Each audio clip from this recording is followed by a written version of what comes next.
Good morning friends. આજે આપણે વિધેયમાં part 14માં પ્રદેશ વિશે શીખીશું. પ્રદેશ જે જો fx બરાબર y એક વિધેય છે તો x ની બધી જ શક્ય કિંમતોનો ગણ કે જેથી fx નું અસ્તિત્વ હોય, આ મેઇન છે વસ્તુ. x ની બધી શક્ય કિંમતોનો ગણ કે જેથી fx નું અસ્તિત્વ હોય તેવા ગણને વિધેય f નો પ્રદેશ કહે છે. નિયમો: જો 1/fx આપણને આવું આપેલું હોય નું અસ્તિત્વ નથી, તમારામાંથી કોઈ કહી શકે આ 1/fx નું અસ્તિત્વ કઈ સંખ્યા પર નથી? 1 કંઈક અપૂર્ણાંક છે. Very good. 0 પર એનું અસ્તિત્વ નથી. એનો મતલબ એ થઈ ગયો કે જ્યારે fx બરાબર 0 હોય ત્યારે એનું અસ્તિત્વ નથી. એનો મતલબ કે આનો પ્રદેશ શું હશે તે તમે કહી શકશો? તો પ્રદેશ હશે x બિલોંગ્સ ટુ r. બધા જ x ચાલશે, પણ કયા નહીં ચાલશે? કે જ્યાં fx બરાબર નથી 0. એવા જ બધા x આપણે લેવાના, અથવા આવી રીતે લખવામાં આવે. આ એકદમ સ્ટાન્ડર્ડ મેથડ છે. r માઇનસ r માંથી એવા x ને માઇનસ કરો જ્યાં fx બરાબર 0 થાય. વર્ગમૂળ fx નું અસ્તિત્વ છે.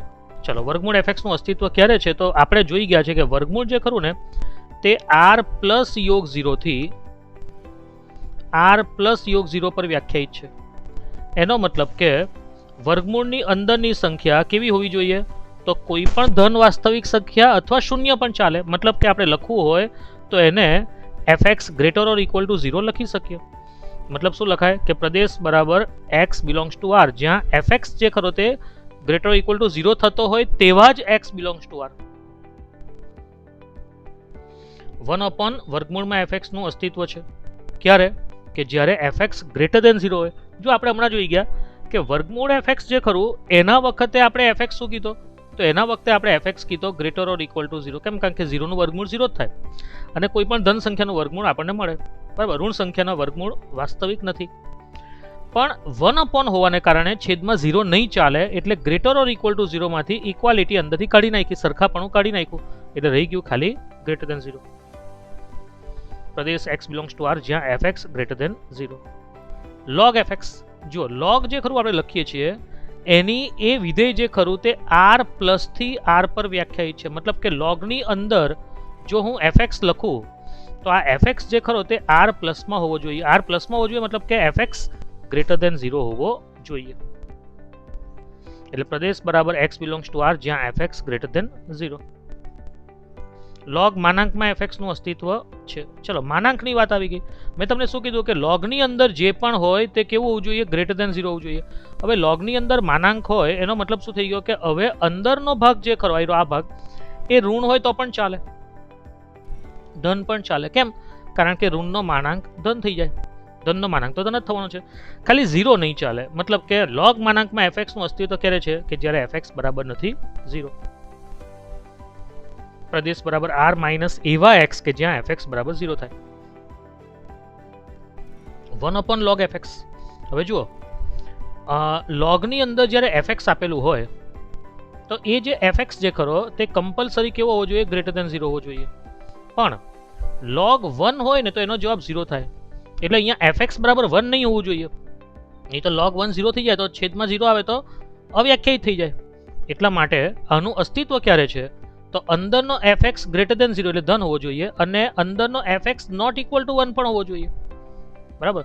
એટલા માટે આપણે લખી શકાય કે પ્રદેશ બરાબર x બિલોંગ્સ ટુ r, જ્યાં fx belongs to open interval 0 two infinity, મતલબ ગ્રેટર દેન 0 -1, એમાંથી 1 ને આપણે કાઢી નાખ્યો.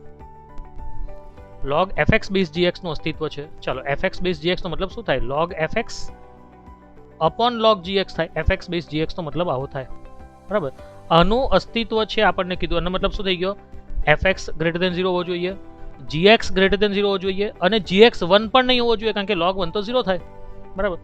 એટલે કે fx greater than 0, gx greater than 0, અને gx જે ખરો તે 1 પણ નહીં હોવો જોઈએ, gx નોટ ઇક્વલ ટુ 1.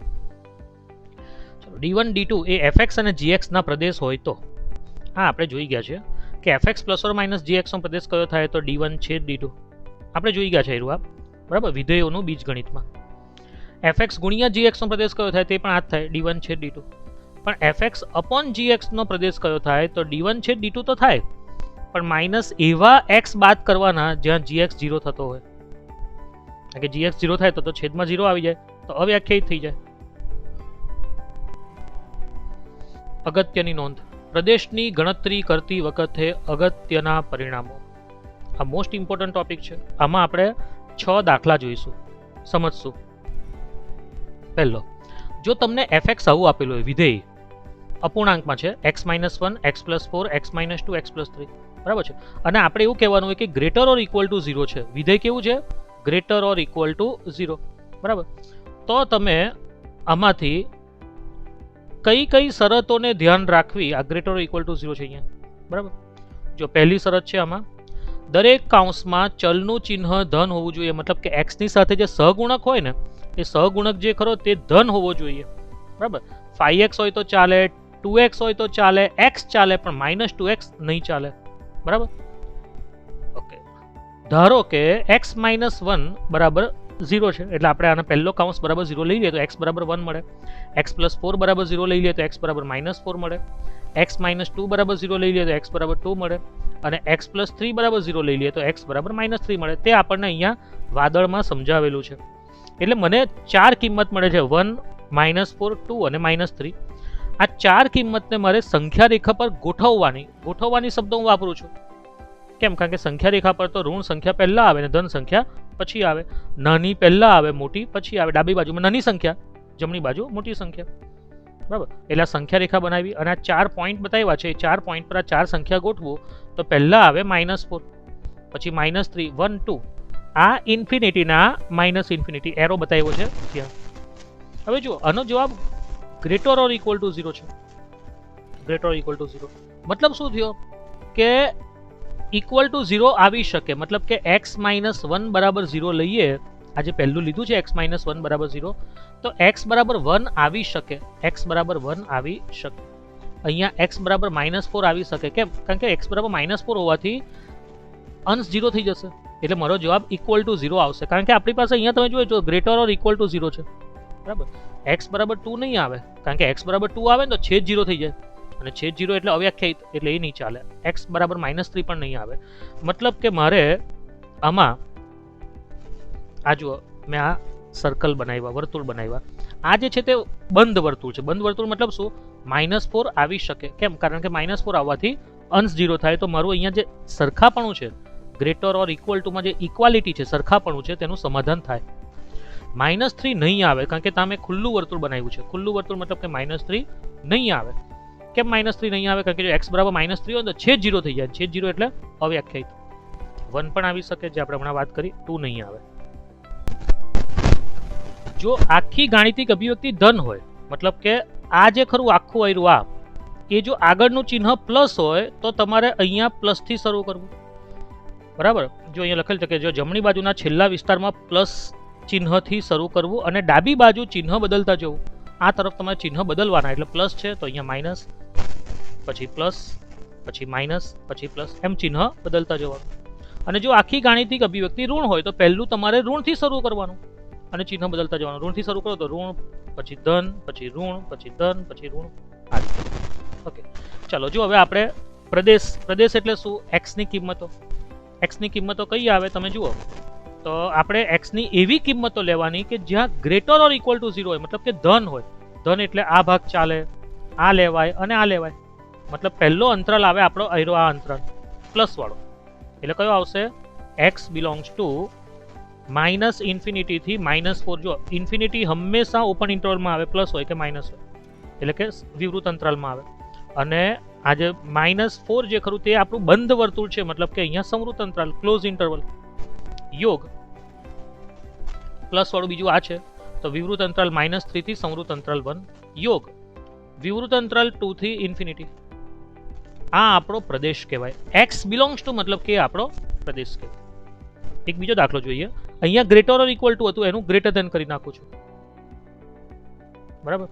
તો હવે શું થાય? તો બાકીનું બધું તો શરત તો આપણને ખબર છે કે દરેક કાઉન્સનો ચલ જે ખરો, x નો જે સહગુણક હોય તે હંમેશા ધન હોવો જોઈએ, બરાબર. પછી આપણે x - 1 0. દાખલા તરીકે જો અહીંયા x - 1 ની જગ્યા પર 4x - 3 હોતે ને, ધારો કે તો બરાબર 0 લઉં તો મને x ની કિંમત શું મળશે? તો x ની કિંમત મળશે 3/4. તો મારે સંખ્યા રેખા ઉપર જે પેલી 4 કિંમત લખેલી હતી પૂર્ણાંકો એની જગ્યાએ 3/4 લખવી પડશે. બીજો કોઈ ફરક પડતો નથી. પણ મતલબ એક વસ્તુ યાદ રાખવાનું કે x નો જે સહગુણક છે તે ધન હોવો જોઈએ. ભલે 4x - 3 હોય, 4 તો ધન હતો, બરાબર. આ સંખ્યા રેખા બનાવી દીધી. હવે એના ઉપર મારે આજે 4 સંખ્યા આવી 1 -4 2 અને -3, જે આ x - 1 બરાબર 0 લેવાથી x બરાબર 1 આવ્યું, x બરાબર 4 x + 4 બરાબર 0 લેવાથી x = -4 આવ્યું, x - 2 બરાબર 0 લેવાથી x = 2 આવ્યું અને x બરાબર અહીંયા -3 મળ્યું. તો એ જે 4 સંખ્યા છે તેને મેં અહીંયા ગોઠવી દીધી. સંખ્યા રેખા પર ગોઠવી દીધી શબ્દ વાપરું છું. ગોઠવી દીધી મતલબ કે ઋણ પહેલા અને ધન પછી, નાની પહેલા મોટી પછી. ચાલો હવે આપણે જુઓ તો આમાં >0 છે. કશે પણ ક્યાંય પણ =0 નથી. મતલબ કે કોઈ પણ આ x = 1 હતું, x = -4, x = 2 અને x = -3 આ ચારે ચાર કિંમતનો સમાવેશ નહીં થાય. આ છેદમાં 2 નો તો સમાવેશ એમ પણ નહીં થાય, કારણ કે છેદ 0 હતો તો અવ્યાખ્યાયિત થઈ જાય, પણ અંશ પણ 0 નહીં આવી શકે. મતલબ કે બધા મેં બનાવી દીધા ખુલ્લા વર્તુળ. ખુલ્લા વર્તુળ એટલે કે જવાબમાં છેલ્લે વિવૃત અંતરાલ આવશે.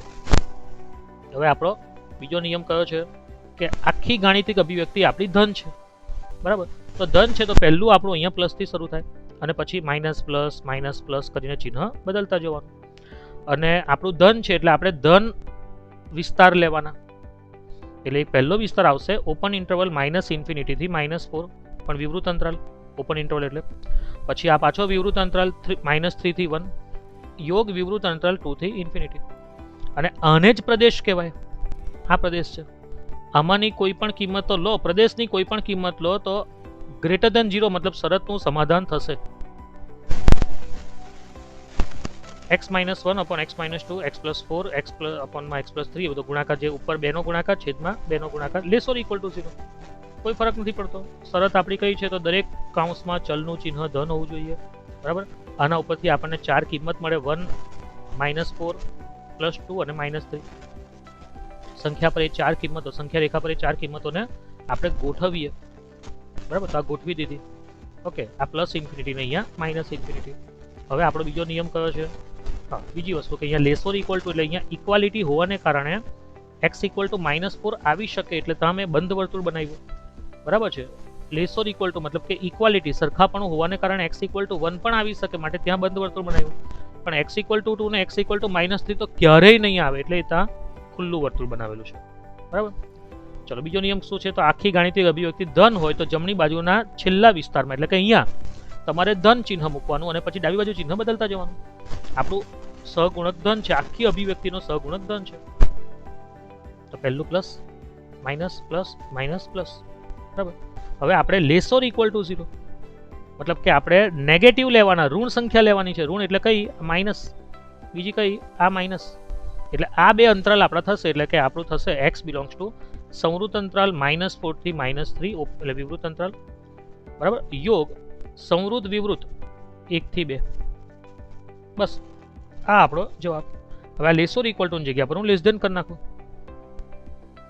શરત તો આપણી એ જ છે, દરેક કાઉન્સનું ચલનું ચિહ્ન ધન હોવું જોઈએ. આના ઉપરથી આપણને 4 સંખ્યા મળે. એ 4 સંખ્યાને હું સંખ્યા રેખા પર ગોઠવું છું શબ્દ વાપરું છું, બરાબર. હવે <= હોવાને કારણે બધા જ ખુલ્લા વર્તુળ બનશે,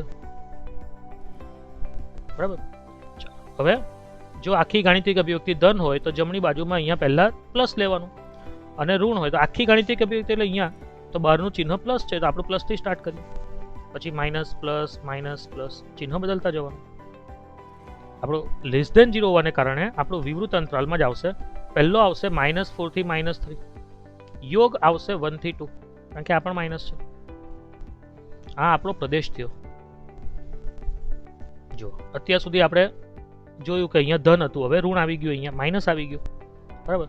તો પહેલી શરત કઈ છે? દરેક કાઉન્સમાં ચલનું ચિહ્ન ધન હોવું જોઈએ, તો છે જ, બરાબર.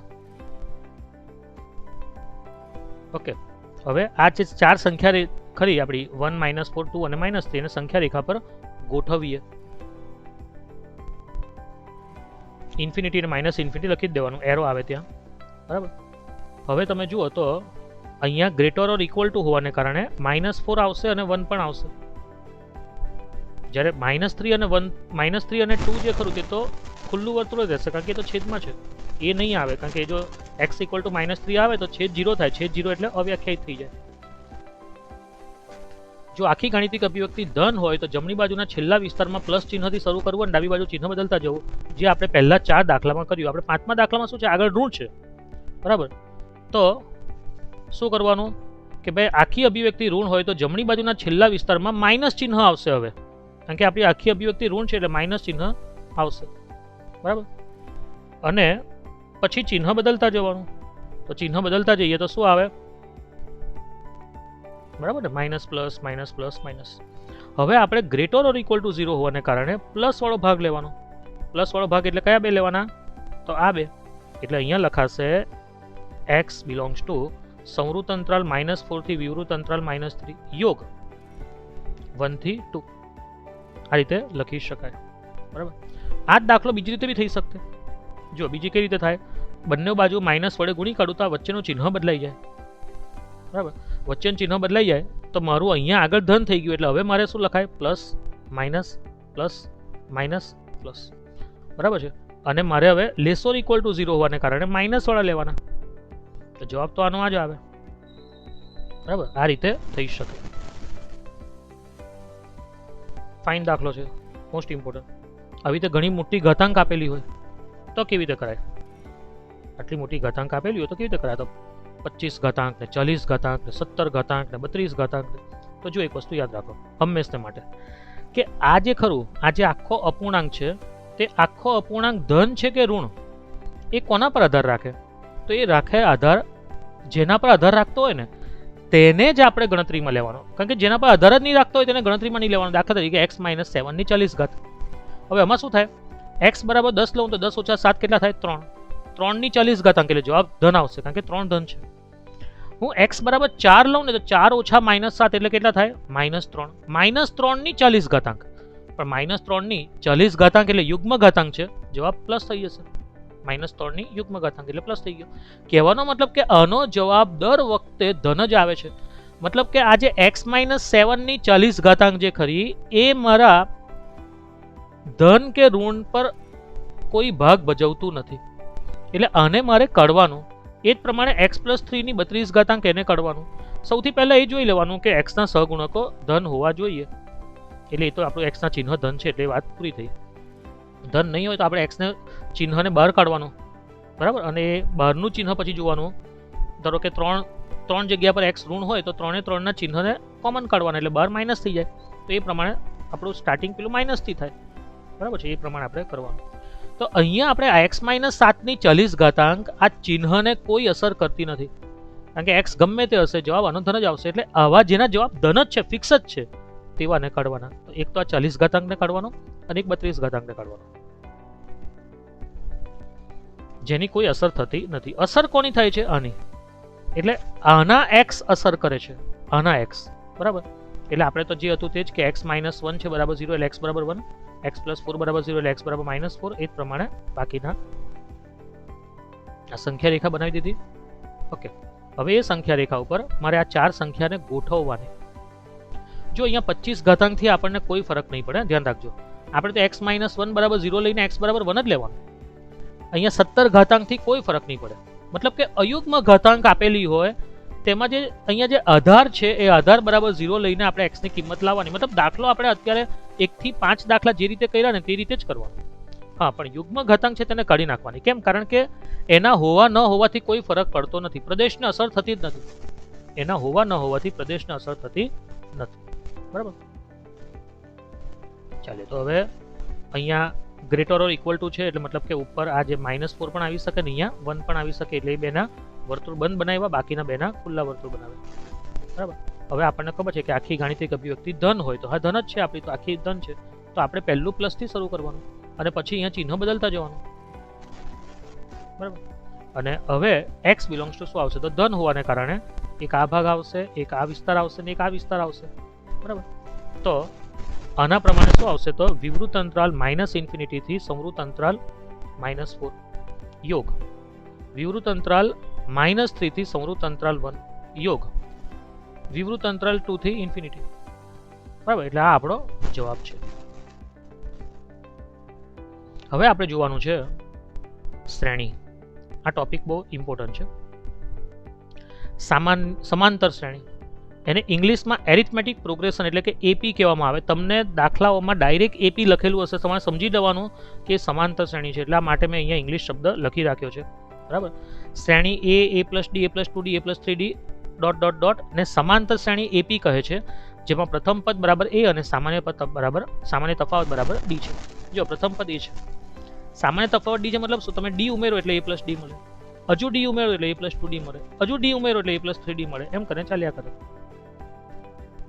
સમાંતર શ્રેણીનો મધ્યક હોય ને તેને સમાંતર મધ્યક કહેવાય, જેને એરિથમેટિક મીન એટલે કે એએમ કહેવાય. આ પણ એએમ શબ્દ તમારે એમને જ આવશે, તમારે સમજી લેવાનું કે એરિથમેટિક મીન એટલે કે સમાંતર મધ્યક છે.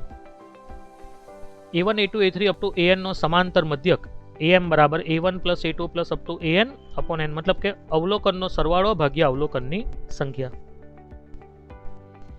ગુણોત્તર શ્રેણી એટલે કે જ્યોમેટ્રિક પ્રોગ્રેશન જીપી.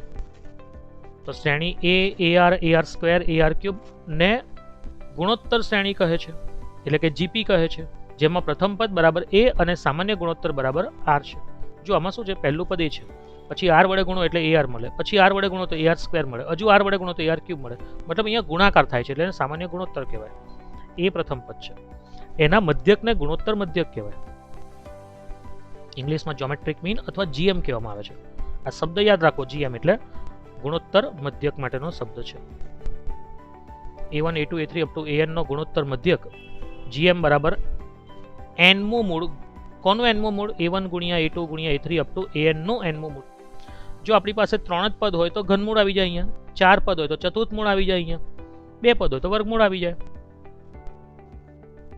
સ્વરિત શ્રેણી એટલે કે હાર્મોનિક પ્રોગ્રેશન, જેને HP કહેવામાં આવે.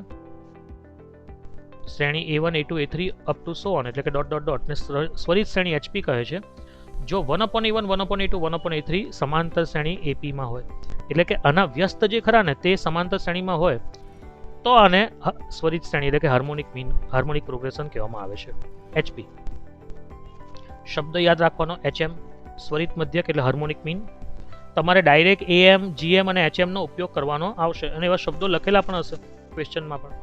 આ બધા છે ને સ્ટાન્ડર્ડ શબ્દો છે, એટલે યાદ રાખવાના. AP GP અને HP પણ યાદ રાખવાનું. a1 a2 up to an નો સ્વરિત મધ્યક HM બરાબર n upon 1/a1 plus 1/a2 plus up to 1/an છે. આ આખી સ્લાઇડ તમારે યાદ રાખવાની છે. વિધેય એમાં વિસ્તાર, બરાબર. તો હવે વિસ્તાર વિશે શીખીશું. fx બરાબર y એક એવું વિધેય છે કે જેથી x ની ભિન્ન કિંમતો માટે આપણને y ના મૂલ્યો મળે છે. x ની તમે કિંમતો મૂકો તેમ તમને આપણને y ના મૂલ્યો મળે. y ની બધી કિંમતોના ગણને વિધેય f નો વિસ્તાર કહે છે, બરાબર. એટલે વિસ્તાર એટલે શું? તો fx બરાબર કરીને તમને જવાબ જે આવે ને તે જવાબોનો ગણ એને વિસ્તાર કહેવાય. નિયમો: fx બરાબર a cos x plus b sin x plus c. તો fx નો વિસ્તાર આ તમારે યાદ રાખવાનો છે. સંવૃત અંતરાલ, બંને બાજુ સંવૃત અંતરાલ જોઈએ, c માઇનસ વર્ગમૂળમાં a square plus b square અને c પ્લસ વર્ગમૂળમાં a square plus b square, બરાબર. આની સાબિતી આપણે ત્રિકોણમિતિ વખતે જોઈશું. જો a square plus b square plus c square બરાબર k હોય તો ab plus bc plus ca નો વિસ્તાર બરાબર થાય -k/2, k. સાબિતી ઘણી ઈઝી છે. ઘણીવાર વિસ્તારની ગણતરી વખતે આપણને નીચેનું પરિણામ ઘણું ઉપયોગી થઈ પડે છે. મોસ્ટ ઇમ્પોર્ટન્ટ યાદ રાખજો. am એટલે એરિથમેટિક મીન એટલે કે સમાંતર મધ્યક, greater or equal to geometric mean, greater or equal to harmonic mean. Geometric mean મતલબ ગુણોત્તર મધ્યક અને હાર્મોનિક મીન મતલબ સ્વરિત મધ્યક, બરાબર. સૂત્ર કોના કયા છે તે આપણે હમણાં જોઈ ગયા. આના દાખલા ગણશું એટલે ખ્યાલ આવશે. કેટલાક અગત્યના વિધેયોના પ્રદેશ અને વિસ્તાર. જો a⁴x નામનું તમને વિધેય દેખાય, y બરાબર a⁴x, તો યાદ રાખવાનું કે એનો પ્રદેશ આવે r, બરાબર, અને વિસ્તાર આવે ઓપન ઇન્ટરવલ એટલે વિવૃત અંતરાલ 0 ટુ ઇન્ફિનિટી. log x આધાર e, પ્રદેશ આવે વિવૃત અંતરાલ 0 ટુ ઇન્ફિનિટી અને વિસ્તાર આવે r. પૂર્ણાંક x, પૂર્ણાંક એટલે આપેલી બધી સંખ્યાને પૂર્ણાંક કરી નાખે, મતલબ કે ગમે તે આવી શકે અહીંયા તો r, પણ જવાબ પૂર્ણાંક કરે એટલે અહીંયા વિસ્તાર આવે z. માનાંક અહીંયા ગમે તે આવે એટલે કે r, પણ જવાબ જે ખરો તે ધન થઈ જાય અથવા શૂન્ય થઈ જાય એટલે સંવૃત અંતરાલ 0 થી વિવૃત અંતરાલ ઇન્ફિનિટી. વર્ગમૂળ મેં તમને કીધેલું, વર્ગમૂળ એક એવું વિધેય છે કે જે સંવૃત અંતરાલ 0 થી ઇન્ફિનિટી પર શરૂ થઈને સંવૃત અંતરાલ 0 થી ઇન્ફિનિટી પર પૂરું થાય, એટલે પ્રદેશ અને વિસ્તાર. સાઇન એક્સ તો અંદરનો એક્સ ગમે તે આવી શકે પણ વિસ્તાર આવે -1 થી 1 સંવૃત અંતરાલ. કોસ એક્સ પણ એ રીતે. tan x તો tan x જે ખરો તે x - 2n + 1 π/2 n belongs to z. આનું આપણે ત્રિકોણમિતિમાં જોઈશું આ વસ્તુને. અને વિસ્તાર થશે y belongs to r. y belongs to r મતલબ કે r વિસ્તાર થઈ ગયો. cot x તો r - n pi n belongs to z અને વિસ્તાર r. sec x તો r - 2n + 1 π/2 n belongs to z અને વિસ્તાર આવે વિવૃત અંતરાલ -∞ થી -1 સંવૃત અંતરાલમાં અને સંવૃત વિવૃત 1 થી ઇન્ફિનિટી. cosec x આ જે લખેલું છે ને આ ભાગ એને આમ પણ લખાય r માઇનસ વિવૃત અંતરાલ -1 થી 1. આવી રીતે બી જોવામાં આપણને મળે. cosec x પણ r - n pi n belongs to z અને એનો વિસ્તાર તો sec x જેટલો જ છે. sin ઇન્વર્સ x આ ત્રિકોણમિતીય પ્રતિવિધેયમાં જોઈશું આપણે. એનો પ્રદેશ આવે સંવૃત અંતરાલ -1 થી 1 થી સંવૃત અંતરાલ -π/2 થી π/2. cos ઇન્વર્સ x સંવૃત અંતરાલ -1 થી 1 થી 0 to π. tan inverse x r થી વિવૃત અંતરાલ -π/2 થી π/2. cot ઇન્વર્સ x તો r થી વિવૃત અંતરાલ 0 થી π. sec ઇન્વર્સ x તો જો અહીંયા લખેલું છે, આજે મેં તમને હમણાં જ કીધું કે આને લખાય કેવી રીતે, તો આને લખાય આપણે r માઇનસ વિવૃત અંતરાલ -1 થી 1 આ રીતે લખી શકાય. આ જે છે ને તેમાં તમે જુઓ π/2 વિવૃત અંતરાલમાં છે ને અહીંયા π/2 વિવૃત અંતરાલમાં છે, મતલબ કે 0 થી π ની બધી જ કિંમત આવે, π/2 નહીં આવે, મતલબ કે એને આમ પણ લખાય કે 0 થી π માઇનસ π/2 આવી રીતે પણ લખાય. એ જ પ્રમાણે આમાં તમે જુઓ 0 નથી આવતો કારણ કે 0 પર વિવૃત અંતરાલ છે, અહીંયા 0 નથી આવતો 0 પર વિવૃત અંતરાલ છે, તો એને આમ પણ લખાય -π/2 થી π/2 બરાબર છે અને -0 0 નહીં આવે cosec ઇન્વર્સ x. આ છે હાઇપરબોલિક sin x. આ પણ આપણે જોઈશું, આખો ટોપિક જ જોઈશું. sin હાઇપરબોલિક x એનો પ્રદેશ આવે r, વિસ્તાર આવે r. cos હાઇપરબોલિક x પ્રદેશ r, વિસ્તાર આવે સંવૃત અંતરાલ 1 થી વિવૃત અંતરાલ ઇન્ફિનિટી. tan હાઇપરબોલિક x વિસ્તાર r અને વિવૃત અંતરાલ -1 થી 1. આ તમે જુઓ તો -∞ થી ઇન્ફિનિટીમાં ખાલી 0 નથી આવતો એટલે એને r - 0 પણ લખાય. આમાં બી -∞ થી ઇન્ફિનિટીમાં આટલો ભાગ નથી આવતો, કયો -1 થી 1 જેટલો નથી આવતો, તો આને લખાય r માઇનસ સંવૃત અંતરાલ -1 થી 1 બી લખાય. અહીંયા વિવૃત હોય તો અહીંયા r માઇનસ લખો ત્યારે સંવૃત થઈ જાય. sec હાઇપરબોલિક x પ્રદેશ r અને વિસ્તાર વિવૃત અંતરાલ 0 થી સંવૃત અંતરાલ 1. cosec હાઇપરબોલિક x તો જો આ જે છે તેમાં 0 જ નથી આવતો, ખાલી તમે જુઓ એટલે એને લખાય r - 0. વિસ્તાર પણ એનો એ જ છે. sin હાઇપરબોલિક ઇન્વર્સ x તો પ્રદેશ r, વિસ્તાર બી r. cos hyperbolic inverse x તો પ્રદેશ 1 થી ઇન્ફિનિટી આવે. ઇન્વર્સ મતલબ પ્રતિવિધેય છે, ધ્યાન રાખજો. આ (-1) મતલબ પ્રતિવિધેય, જે આપણે અહીંયા લખતા હતા f હોય તો તેનું શું થઈ જાય f ઇન્વર્સ. આજે પ્રતિવિધેયમાં જે આપણે (-1) લખીએ છીએ તે છે આ પ્રતિવિધેયો છે, બોલાય એને inverse. tan hyperbolic inverse x તો વિવૃત અંતરાલ -1 થી 1 અને r. cot hyperbolic inverse x તો આ -∞ થી -1 યોગ 1 થી ઇન્ફિનિટી અને વિસ્તાર છે r - 0, ખાલી 0 જ નથી આવતો. sec હાઇપરબોલિક ઇન્વર્સ x તો વિવૃત સંવૃત 0 થી 1, અહીંયા 0 થી infinity. cosec hyperbolic inverse x તો એ પ્રમાણે. બરાબર. હવે આપણે થોડાક 4 MCQ જોઈએ છીએ. પહેલો MCQ 1/√fx નું અસ્તિત્વ છે. બોલો ક્યારે અસ્તિત્વ છે? 4 ઓપ્શનમાંથી 1/√માં fx નું અસ્તિત્વ છે. ક્યારે? તમને કીધેલું હતું કે વર્ગમૂળ જે ખરું વર્ગમૂળ એની અંદર જે સંખ્યા હોય એ હંમેશા ધન હોય અથવા શૂન્ય હોય, પણ છેદમાં હોવાને કારણે શૂન્ય નહીં હોય, મતલબ કે ખાલી ધન હોય, મતલબ કે આપણો જવાબ આવશે ઓપ્શન 2. log માનાંકમાં fx નું અસ્તિત્વ છે જ્યારે, બોલો મેં તમને કીધેલું હતું લોગની અંદર જે સંખ્યા આવે ને તે હંમેશા ધન આવે. બરાબર. માનાંક હોવાથી ઋણ પણ ચાલે અને ધન પણ ચાલે, પણ શૂન્ય નહીં ચાલે. મતલબ કે અંદરની સંખ્યા શૂન્ય નહીં હોવી જોઈએ માનાંક હોવાને કારણે. બરાબર. મતલબ કે આપણો જવાબ આવશે ઓપ્શન 1. જો x માઇનસ આલ્ફા ગુણ્યા x minus beta less or equal to 0 તો નીચેનામાંથી કયું સાચું છે? બરાબર, જો આપણે તમે સંખ્યા રેખા બનાવવી પડે કે પહેલું x માઇનસ આલ્ફા બરાબર 0 લઈ લઉં તો મારી પાસે આવે x બરાબર આલ્ફા, અને x માઇનસ બીટા બરાબર 0 લઈ લઉં તો મારી પાસે આવે x બરાબર બીટા. બીજું આલ્ફા લેસ ધેન બીટા છે, મતલબ કે હું સંખ્યા રેખા બનાવીશ તો મારા જે બે બિંદુ આવશે એમાં પહેલું આલ્ફા અને બીજું બીટા, આ ઇન્ફિનિટી ને આ માઇનસ ઇન્ફિનિટી. મારા આગળનું ચિહ્ન ધન છે એટલે પ્લસ માઇનસ અને પ્લસ. બરાબર, હવે મારે લેસ ઓર ઇક્વલ ટુ એટલે અહીંયા ઇક્વાલિટી છે. ઇક્વાલિટી મતલબ કે આલ્ફા પણ આવશે અને બીટા પણ આવશે, એટલે કે સંવૃત અંતરાલમાં થવાનું જે છે તે. લેસ ધેન છે એટલે કે આ ઋણ સંખ્યા આવશે. લેસ ધેનનો મતલબ શું થાય? ઋણ આવશે. મતલબ કે મારો જવાબ આવશે સંવૃત અંતરાલ આલ્ફા કોમા બીટા. મતલબ કે આલ્ફા પણ આવે, બીટા પણ આવે, અને વચ્ચેની બધી સંખ્યા આવે. આલ્ફા પણ આવે, બીટા પણ આવે, અને વચ્ચેની બધી સંખ્યા આવે. મતલબ કે ઓપ્શન 2 આપણું સાચું પડે. બરાબર, ઓપ્શન 2 સાચું પડે મતલબ કે આપણો જવાબ આવશે ઓપ્શન 2. fx બરાબર a cos x plus b sin x plus c. તો fx નો વિસ્તાર બરાબર ખાલી જગ્યા 4 ઓપ્શન છે. જો મેં તમને કીધેલું ચારે ઓપ્શન દેખાવમાં તો સરખા જ છે, બરાબર, રાઈટ છે. પણ અહીંયા બંનેમાં સંવૃત અંતરાલ છે, અહીંયા વિવૃત અંતરાલ છે બેઉમાં, અહીંયા વિવૃત સંવૃત છે અને અહીંયા સંવૃત વિવૃત છે. પણ ધ્યાન રાખવાનું કે સંવૃત અંતરાલ જ આવે, મતલબ કે આપણો જવાબ આવશે ઓપ્શન 1.